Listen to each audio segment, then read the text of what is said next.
April 18, 1942, 7:38 a.m. Aboard the USS Hornet, slicing through the choppy Pacific swells 600 miles east of Tokyo. The deck vibrates under your boots as 16 B-25 Mitchell bombers squat like coiled predators, their props blurring into furious whirlwinds. Salt spray lashes your face, mixing with the acrid tang of aviation fuel and exhaust. Lieutenant Colonel James, Jimmy Doolittle, jaws set like granite, straps into the lead plane, his gloved hands gripping the yoke. The wind howls, drowning out the shouts of deck crews scrambling in yellow slickers. No one speaks of the impossibility. These Army bombers weren't built for carrier takeoffs, but here they are, engines roaring defiance against the gray dawn. You can almost feel the weight of the 500-pound bombs nestled in their bays, pregnant with payback for Pearl Harbor. The Hornet pitches on a swell, and Doolittle's plane hurtles forward, tires screaming against the wet planks. It lifts, barely, dipping toward the waves before clawing skyward.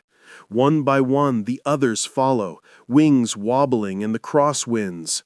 Captain Ted Lawson's ruptured duck staggers off, its tail scraping the deck with a metallic shriek that echoes like a bad omen. The task force, led by Vice Admiral William Bull Holsey on the Enterprise, watches in tense silence. Radios crackle with clipped confirmations. Green Hornet, airborne. Whiskey Pete, away.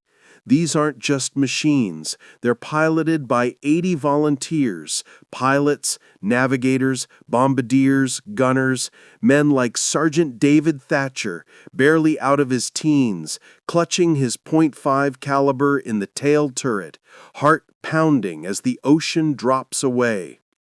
As the formation assembles at 200 feet, skimming the waves to evade radar, the reality sinks in.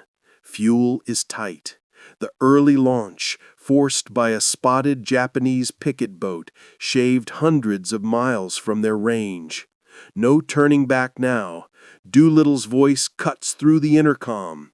Maintain radio silence. Conserve every drop.